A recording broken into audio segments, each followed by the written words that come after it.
making some macaroni and beef. I'm very excited about it. From scratch, huh? Yeah. I like that shit. I don't eat macaroni and cheese because I don't like melted cheese, but I love Yeah. macaroni and beef. Now, in the Chef Boyardee world, that's just called beefaroni, but Chef Boyardee sauce is just disgusting. It's always been that way. But we can make that shit from scratch. You know what I'm saying? Yeah, man, I love it. So I got something to look forward to, but I digress. Hip hop and wrestling, HHW fam, what's good? Happy to be with y'all today. Please excuse my voice. I'm just now getting over a cold. My apologies for getting the podcast out later than usual, but I'm with my mans and them. Go ahead and say what's up, Stephen Gold. Hey, man, Stephen Gold, hip-hop enthusiast / wrestling enthusiast, fragrance enthusiast, sneaker enthusiast, fashion enthusiast, all of the above. What's good, people? Just all the way enthused. Rocking the Heart Foundation colors today, representing. Yes, sir. You already know. Chris, although it wasn't Bret Hart, Chris Jericho, a fellow Scorpio, his birthday was a few days ago. He posted a picture with him and the legend Bret Hart. Man, happy birthday. That's super dope. Shout out to Chris Jericho. Canadian legends. Apparently in some of the best shape of his life. We don't know what the future holds for him next year, but we'll find out. 2026 is going to be very interesting, wrestling-wise in a lot of different ways. But we're going to talk about just a few topics today. And I have in my mind what I want to talk about because Triple H said that objectively, now I'm going to disagree with that, but he said objectively, according to him, because he's done it all, John Cena is the greatest of all time. So I want to ask you, Stephen Gold, do you agree or disagree or somewhere, or there's some blurred lines here? Because we all have our favorites. We all have our top fives. John Cena's not in my top five. Doesn't necessarily mean that he's not the GOAT, though. So here's the question. Is John Cena the GOAT? Your take. Not taking nothing away from his legacy either. John's done a lot for the company. He's done so much for a company. I don't think so. My favorite, and we talked about this multiple times, is Bret. You know what I'm saying? But I can't. Bret's just in my top 5 of wrestlers of all time. But to say the greatest of all time, I'm gonna have to go with Roman, bro, because he's not even done. He's not done. He's done so much and he's not done. So that's going to be hard to compete with. Like, you're making your exit right now. I know you're the 17. Never seen 17. Cool. Bravo. But Roman's done a lot. Like, he's up the company stock before they even had like the different sponsorships and all that. My man's about to be the first wrestler sponsored by Jordan, which is insane. He held the belt for like, what, 3 years? 4 years. Let me not downplay it, Roman. Sorry. Peace and love. And he's still in the game. So that's just hard to compete with, bro. You know, like John's story by the end now. Mm-hmm. You know, Roman still got whatever. We don't know when he gonna leave, when he gonna make his exit. You know, tell him what he's gonna do from now until then. Right. So I disagree, man. Like I said, I respect everything he's put into the game. He definitely was a pivotal situation in the company, like keeping it like above float. You know what I'm saying? When people stopped tuning in, and he was the reason people tuned back in. You know what I'm saying? That little small brief period. But when they built up Roman, man, and then he caught fire. Like I said, 4 years, bro.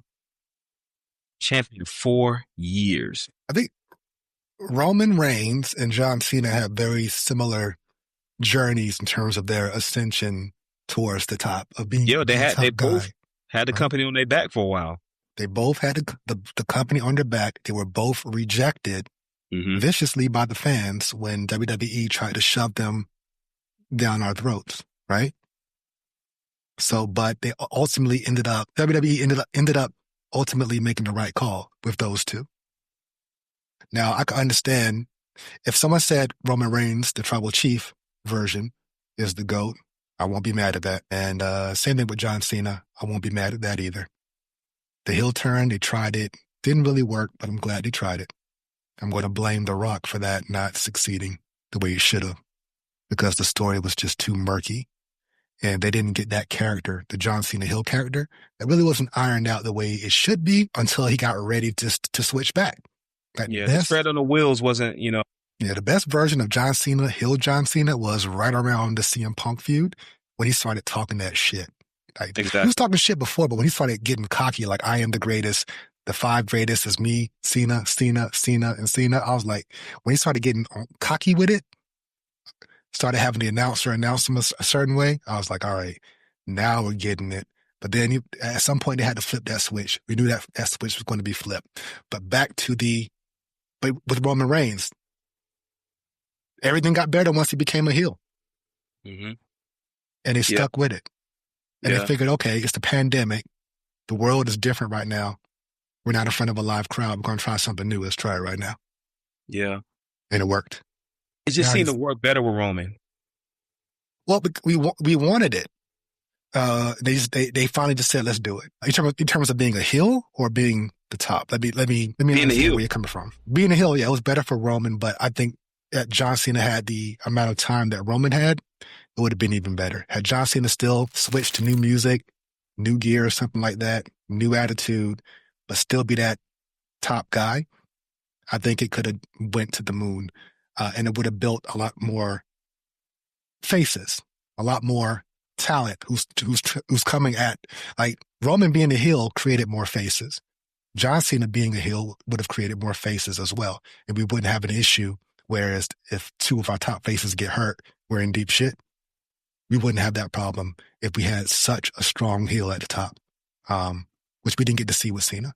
However, taking that away from the GOAT conversation, I cannot say objectively that anyone's the GOAT, right? You know me again, HHW fam, one thing you're going to learn about me, Sting, Lex Luger, Ric Flair will always be my top 3. And Ric Flair had a very, very long career. Matter of fact, I would probably say Ric Flair would be my GOAT.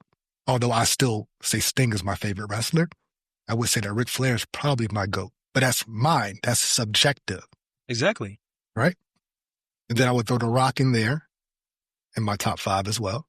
But The Rock's run, his reign at the top was short like leprechauns.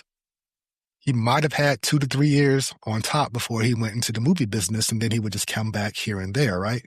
But the run was so impactful, right?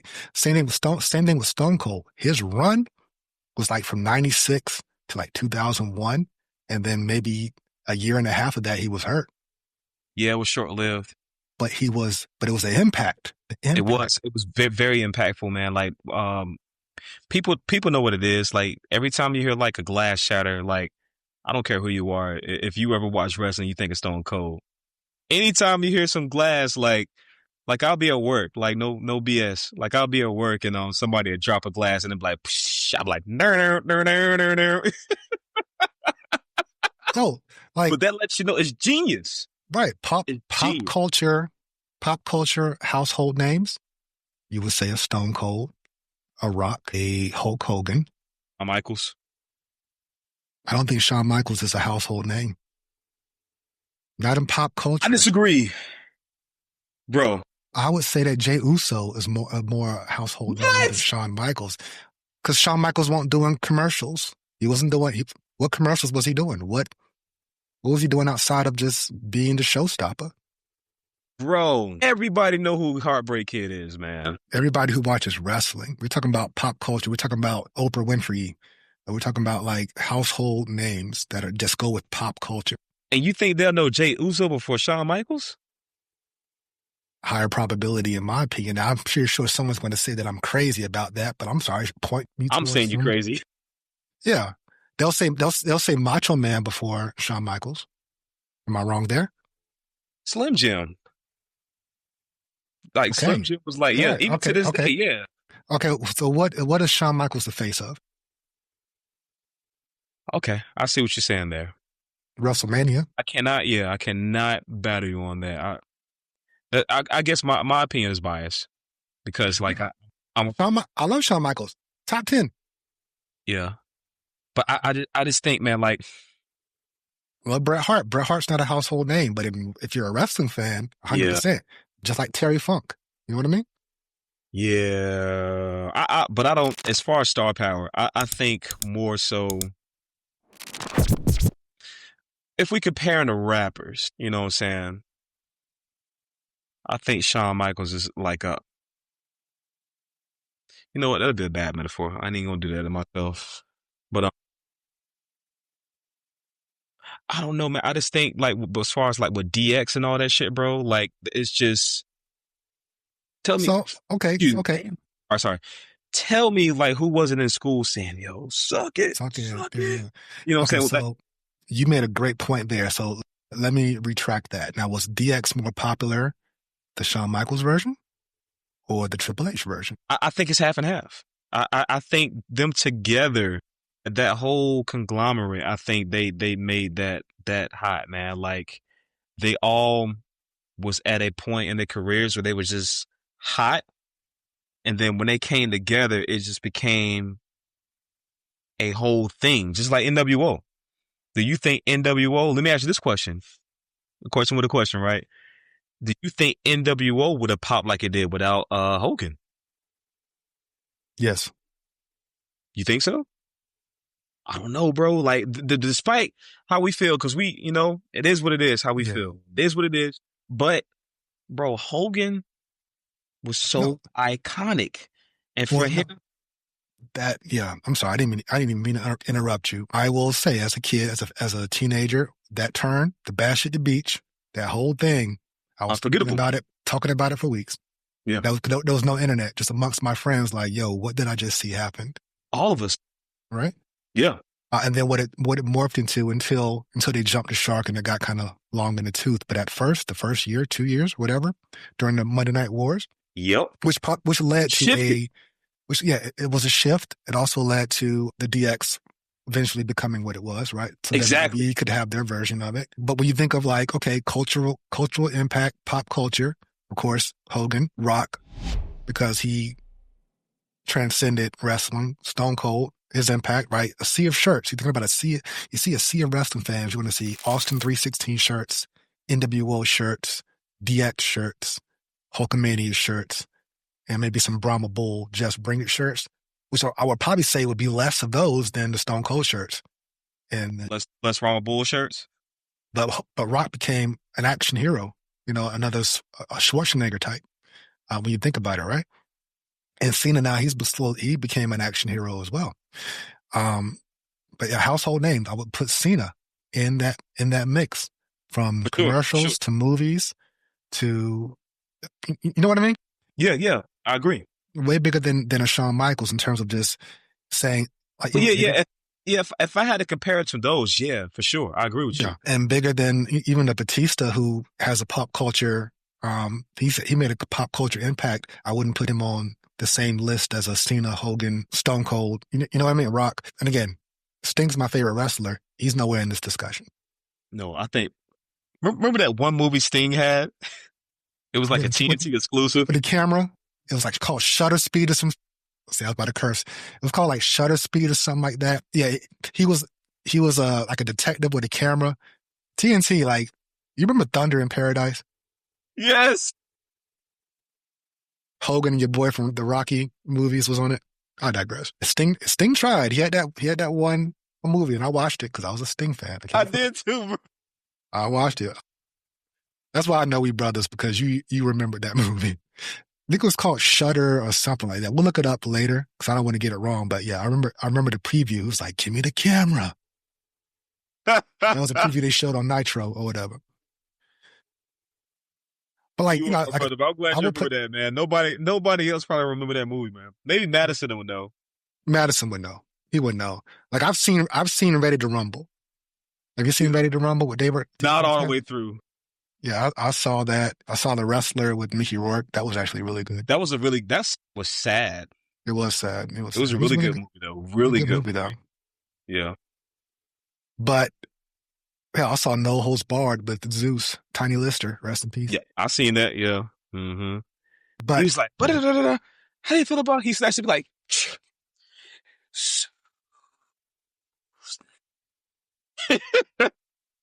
I remember they tried to make Zeus a character in wrestling. I was like, this is terrible. Yeah. But he had that look He's though. Tiny Luther Jr., man. He was scary as hell. As He was. Zeus and I as wouldn't have got in Neo. no ring with him. No, not at all. But yeah, Shawn Michaels, like from a performance, if you were going to base it strictly off of like a performance, oh yeah, Shawn Michaels, Bret Hart, GOATs, right? Yeah. But pop culture, household names, I don't think so. But then when you brought up DX, I was like, okay, DX was getting a lot of kids in trouble in school. So that would definitely be some pop culture stuff right there. Like if they did I Love the 90s, then DX would be listed in there. I think so, man. Going back, man, all of it, like the NWO sparked that too, man. It's like they all was sparking each other. You know, they was going off each other's energy. They all was going off each other's, like, they was provoking creativity. Like you said. I don't know if Hogan could have did NWO by himself, though. Hell no. No. I do think that Hall and Nash would have been just fine as the outsiders. I don't think not one of them. If one of them was out of the equation, it wouldn't have done what it did. It would not have done what it did. It took all three of them, bro. Because I remember when Scott Hall showed up, the first thing that people were saying is like Razor Ramon showed up. They didn't say Scott Hall. We didn't even know his name until the match that he had, the Bash at the Beach match. There's like all these two fellas that go by Hall and Nash. I didn't know that there were no names for like a month and a half. They just showed up and beat people up and powerbomb Eric Bischoff through a table and lawn darted Rey Mysterio into a trailer and all these other great things. And I remember that promo like it was yesterday, man. And he was like, when I come, when we come, we are taking over. Yeah. Great. You know, that was the surge that wrestling needed to take it out of the era of the Dungeon of Doom into more of a, we still got Glacier and some other things, but the point is we still got away from a lot of the hokey ness. And then B took a while to figure it out because during that time they still had Duke the Dumpster Drosy and TL Hopper and the Repo Man and who's the guy with the boomerang? I know you're talking about, man. I forgot his name. Yes, it was Skinner. And they had Norman Smiley. Remember him? They had the Goon, the guy who came out with like fake ice skates. I'm talking about WWE characters that they still had like in 1996 Raw. Dude, remember my man Aldo Montoya? Oh, that's just incredible. That was just incredible? Yeah, the Portuguese man of war was just incredible. Oh, did not know that, man. But back to John Cena, of course we went off, but it's all good. Fun conversation. We're talking about the GOATs, right? Like my personal GOAT would probably be Ric Flair. My first WrestleMania that I went to was to see Ric Flair's retirement match, which I didn't know was going to be his retirement match, but Shawn Michaels beat him. So be it. Ric Flair, that's like one of the GOATs. But John Cena, I will say this about John Cena, to where he can be in the conversation because Triple H had pointed out a lot of criteria. You can work in the ring, and John Cena was no lyrical miracle in the ring, but depending on who he was in the ring with, he still brought the passion and the energy, and the crowd was into it. Even when they were booing him, they were still into his match. And he has a lot of great matches under his belt. And The Rock's no lyrical miracle in the ring either, but he was good enough. And when those two finally faced each other, it was amazing. One of the biggest successful feuds money-wise in terms back then, like pay-per-view, when pay-per-view buys mattered, like they broke like the 2 million mark. Like it was huge business in 2012. Yeah. Cena, I will say, in terms of the GOAT conversation, he was the total package. Matter of fact, I just paid $16 today to get that John Cena Farewell DLC for the 2K video game because they got 03 Cena in there. And my favorite one. And they got the Ron Cena. They got Ron Killen's Cena in there. So I was like, okay, you're charging me for this, but I'll buy it. Bought it today. But Cena had the great one. I think he's the GOAT of having a reign on top because it was consistent for over a decade. Now Roman Reigns, now he's at that status, kind of, right? Not as a tribal chief, but Roman Reigns did like 6 WrestleManias in a row. Mm-hmm. Cody Rhodes is getting ready to probably do his 4th WrestleMania in a row. Hulk Hogan did multiple WrestleManias in a row. I'm talking about being the main eventer of WrestleMania. Because that's who's on top. That's who the top guy is. Whoever main eventing WrestleMania is the top guy. And when they do it, years consecutively, Mm-hmm. it says a lot. And Cena did that for like a decade for the most part. Mm-hmm. He didn't start tapering off until the late 2010s, to where he became more of a special attraction. The fans stopped booing him because all the vigor, all the vitriol started going towards Roman Reigns because he was the next one up. But Roman Reigns didn't really take off until Tribal Chief. That's when the naysayers became believers. The doubters became believers. Like, oh no, Roman Reigns is the guy now. And then Cena came back with welcome arms. But Stone Cold had said it the best when Stone Cold had started his podcast. He had Cena on there. He was like, John Cena has had one of the greatest runs ever as a top main event talent. And I will give him that. The GOAT, that will always be subjective. It will never be, the only thing that will be objective is the numbers. True. As Jay-Z says, men lie, women lie. Numbers don't. Numbers don't. Cena, bigger than Hogan, bigger than Stone Cold, bigger than Rock when it comes to those numbers. And I will say he's the GOAT there. The GOAT at being the top guy. But in terms of who you hold fondly within your heart, that's always going to be subjective. Agreed. But he definitely deserves his flowers. He deserves his props. For sure. And sometimes I wonder, because again, I'm just amazed that the fans have not turned on Cody yet. Why are you amazed at that? Because of what they did to Cena. And what they did to Roman. And here we are, and Cody's... Because I just from me, my view on wrestling, Cody's just more believable, bro. Okay. I was going to ask you, like, what do you think the biggest difference is between when John Cena because when John Cena was Thugonomics, they didn't start booing John Cena until after he got the world title and Edge turned heel. That's when they started booing him because we had to see him wrestle more and we realized that he wasn't the best wrestler in the world. But he never folded. He was also, when CM Punk was the world champion, when CM Punk had the spinner belt, and he had that belt for over a year, for a whole calendar year, on every pay-per-view, there was one every month. Who was in the main event? It wasn't CM Punk, with the exception of one pay-per-view, Hell in a Cell, Hell in a Cell against Ryback. But for the most part, John Cena versus John Laurinaitis was the main event of the pay-per-view they did in Raleigh that year, because I was there. And CM Punk had wrestled Daniel Bryan, and that wasn't even the main event. It's like fans was rejecting that stuff. So maybe this is what it is, and this is again my perception. Maybe the Cody reign was a bit more organic. Feels less forced. Yes. Although it is forced, it feels less forced. Yeah. Because keep in mind, they decide, right? Yeah. They decide. But I like, why have we not gotten tired of it yet? I'm not tired of it. I think Cody's great. I'm happy that we have this representation of that all-American white meat baby face that takes me back to like the 80s. You know what I mean? I don't know. It's just like, is it because there's no one better at it? I would say John Cena's better at it now, because we appreciate John Cena now, but we was booing him out the building for 10 years, and he still wouldn't turn heel. Yeah. Vince McMahon was like I said, I always respected John, but I was a fan more of him when he was Thugonomics. I don't know, that it seemed more believable. Like, I just think it just goes down to like just being more believable. Like, we believe Kobe's a good guy. You know what I'm saying? Like, we just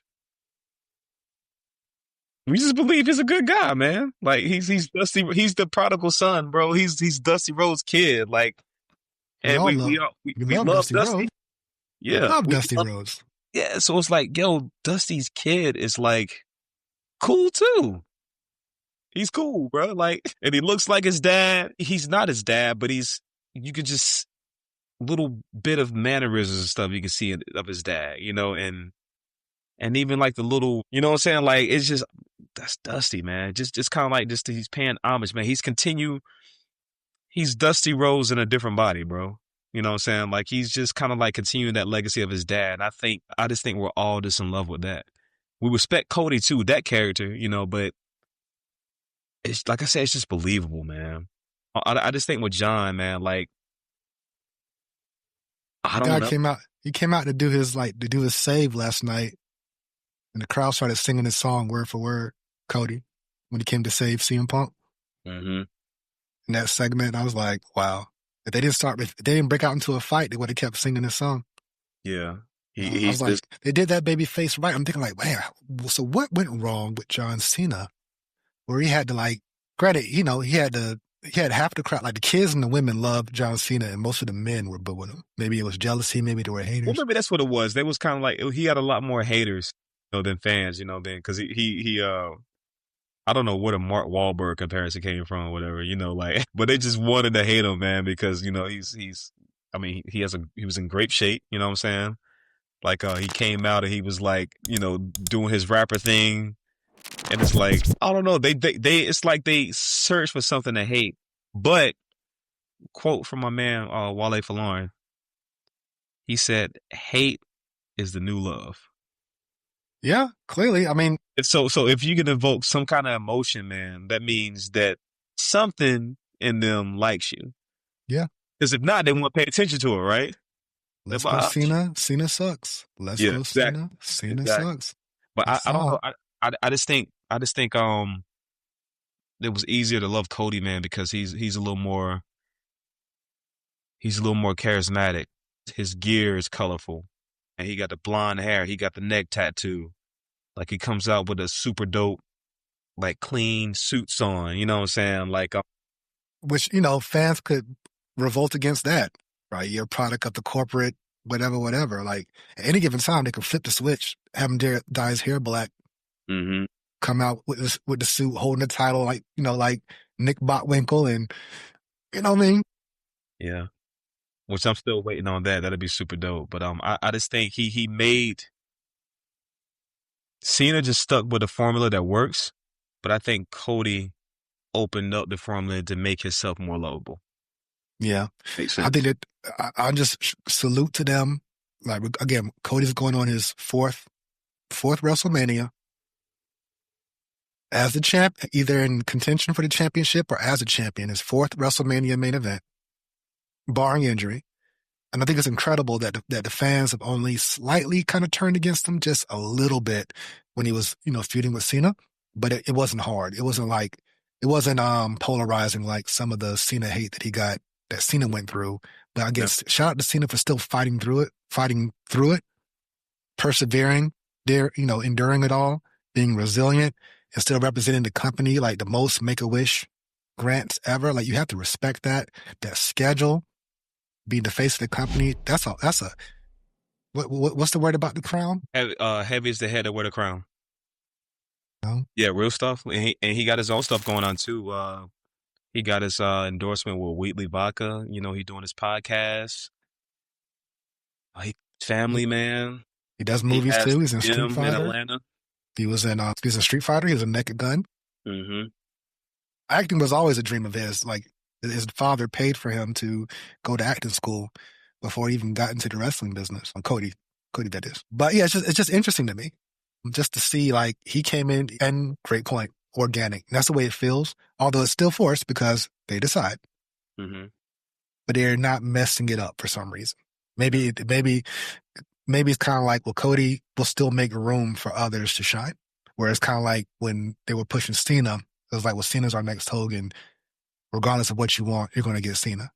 Mm-hmm. And we're lucky that we got to see others creep to the top, like Daniel Bryan Yeah. and Randy Orton and Batista. And They made it as if, like you said, they choose, but they made it as if they chose.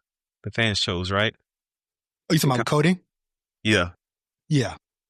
They painted their pictures like, oh, this is y'all champion. And going back to what me and you was talking about, you know what I'm saying? We was kind of debating about that. It was like, yo, like when I was saying, I was like, yo, go off of how people feel. Yes. And then when he first came back, you know, he got that pop when he went against Seth, you know what I'm saying, when his debut back. And they listened to that shit and they paid attention. I was like, all right. I was like, I think it's time. And then from there on out, they started writing that story. And look at them now. Yeah, it's beautiful and organic the way they did it. So I give them kudos for that. But I definitely stand behind saying that. And until someone gets, even the 17 championships, that really doesn't matter because these are not like real. They choose accolades, right? These are just saying, here's the person on top who's going to carry the company. When you think of, when you Google WWE, the face you'll see is whoever the champion is at the time. But John Cena's run was incredible. And I think it definitely puts him in a GOAT conversation. But the rest of it's 100% subjective. But with Cena being my top 20, I didn't think about that. Probably, possibly. I'll say 20 for me. He definitely would be in my top 50. 20, top 10, I don't know. Because once I get past like the fourth or fifth person on a list, it's this one. Then it becomes a little bit difficult. Of course, I'll say Sting, Lex Luger, Ric Flair, Rock, and then that fifth spot, it's like a rotating chair. I got to think about it because then there's Brett, there's Shawn, there's Stone Cold.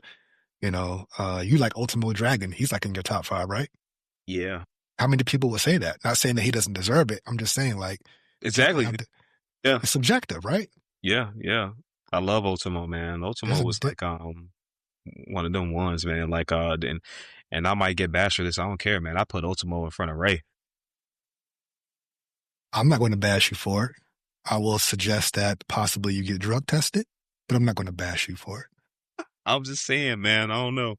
Like when I think of Lucha Libre, I think of Rey Mysterio. Now, a hardcore Lucha Libre purist who watches AAA and CMLL might say differently. They might say Dr. Wagner Jr. or some other people from back in the day.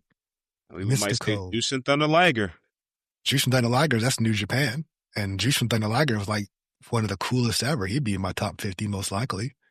I got to see him alive, which I was very thankful to see. He was him versus Samoa Joe, out of all people. It was so dope. No, it wasn't him versus Samoa Joe. I saw Samoa Joe versus Jay Briscoe. It was Jushin Thunder Liger versus somebody. Either way, I was just happy to see him live. But I digress. His outfit was so cool. It was. Like him and Rey Mysterio was just like so cool to me. But I digress. They all are, man. Like and so Ultimo Dragon too, bro. Ultimo Dragon stayed with the dope fits, bro. His gear was fire. Yeah. And he had like, I forgot, like, I don't know if he was in New Japan at the time. Remember WCW, he had like 10 belts at one time? Yeah, he had one like the J Crown or something like that. And it was like 9 different belts or something like that. He just posed with them all. It was crazy, bro. He was cool. It's just, he had a mystique, but it's just, he didn't make the impact. Maybe because he didn't speak English or something. Like, or at least Rey Mysterio would could talk. So that kind of like, takes away from, his impact because he couldn't talk as much. He always had Sonny Bono. Was it Sonny Bono, right? What was his Sonny Ono. Yeah, Sonny Ono, yeah.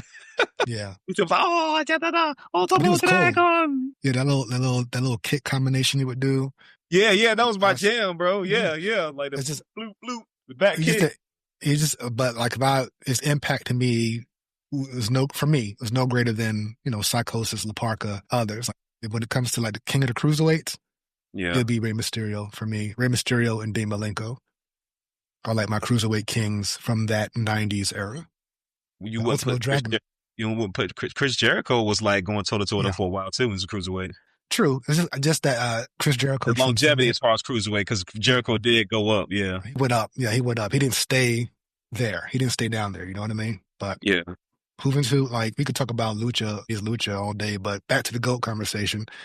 John Cena definitely deserves his flowers, deserves his respect. I appreciate and respect John Cena, and I'm curious to see when Cody Rhodes steps down, who's going to be the next face on that level. And they can make it happen, but they can, but they just gonna have to, they really gonna have to start working on it now, like ASAP, which, I really think, I'm sure you'll agree with this.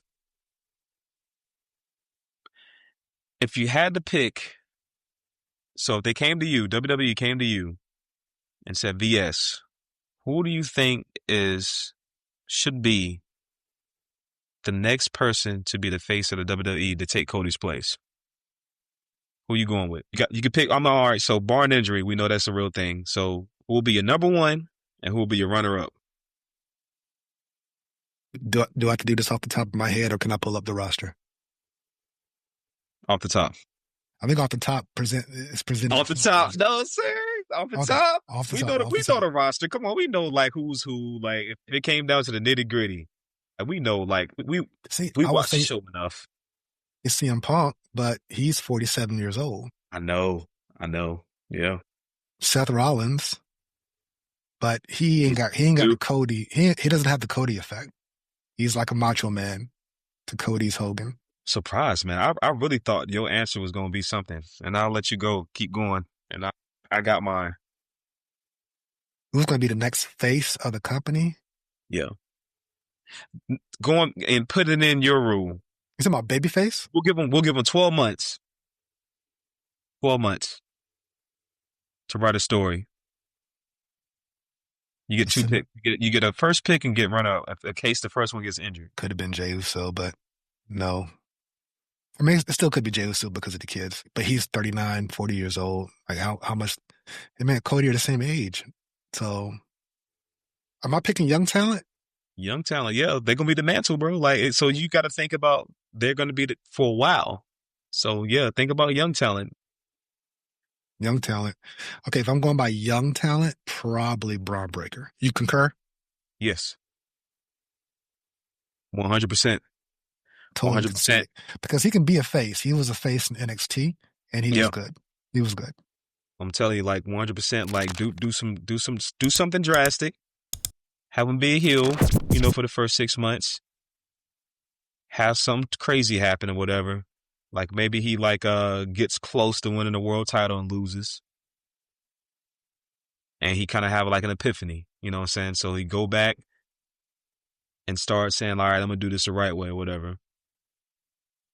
Put on that big Papa Pump persona, dye that hair blonde, get some new theme music, start coming out with the colorful trunks and stuff, and just eating off of those fans' reactions, bro. Because I really think once he turns face again, bro, it's going to be, he's out of there. Out of there. I really believe. Barring injury.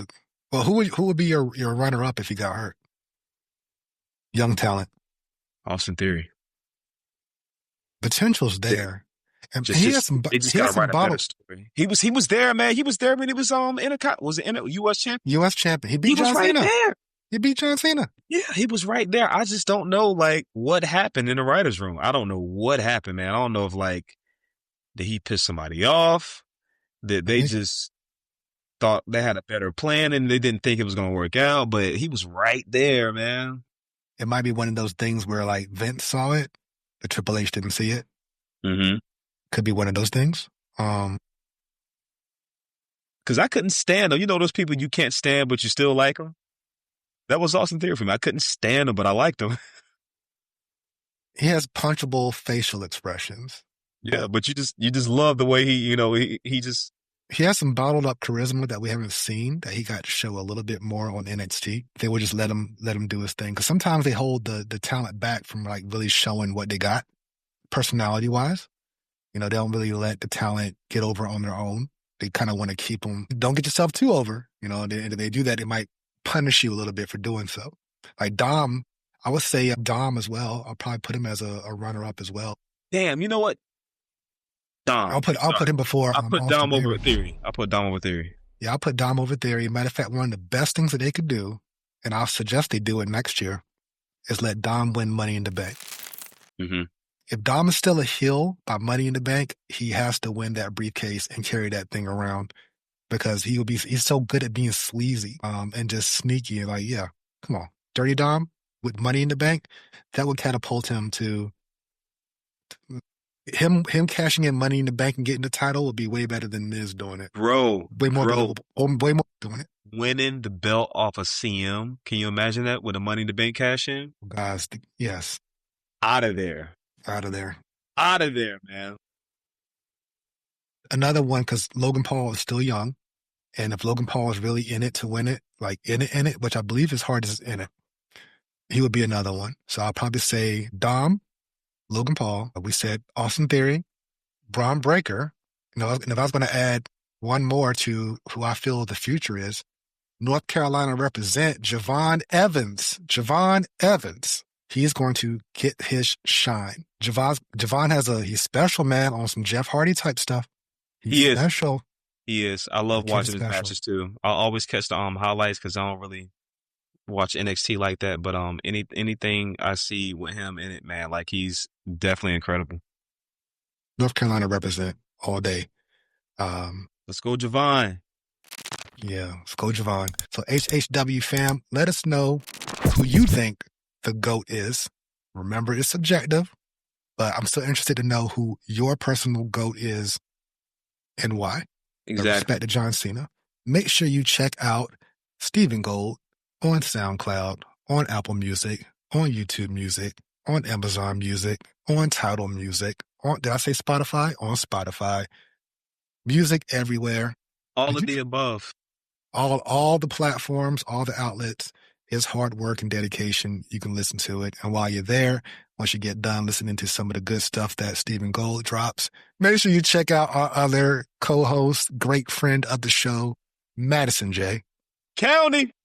With Rappers Like Wrestling 1, 2, and 3. You can get them all on Bandcamp to support the artist directly, or you can check out Rappers Like Wrestling 2 on all major streaming platforms.